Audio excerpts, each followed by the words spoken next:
കേരള സർവകലാശാല വിസിക്ക് തിരിച്ചടി. സർവകലാശാല യൂണിയന് കാലാവധി പൂർത്തിയാകുന്നതുവരെ തുടരാമെന്ന ഹൈക്കോടതി ഉത്തരവ്. സർവകലാശാല ഫണ്ട് അനുവദിച്ച് 2 പരിപാടികൾ നടത്താനും അനുമതി.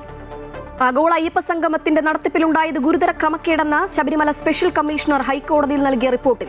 കോടതി ഉത്തരവ് ലംഘിച്ചാണ് പരിപാടി നടന്നതെന്നും സാമ്പത്തിക സുതാര്യതയില്ല എന്നും റിപ്പോർട്ടിൽ. ഇവന്റ് മാനേജ്മെന്റ് കമ്പനിക്ക് പന്തൽ നിർമ്മാണം അടക്കം നൽകിയത് ടെൻഡറില്ലാതെ. ശബരിമലയിൽ വീണ്ടും അന്വേഷണത്തിന് ഉത്തരവിട്ട ഹൈക്കോടതി. കഴിഞ്ഞ മണ്ഡല മകരവിളക്ക് കാലത്ത് ജീവനക്കാരുടെ ബാങ്ക്, പോസ്റ്റ് ഓഫീസ് ഇടപാടുകൾ പരിശോധിക്കണമെന്ന് കോടതി.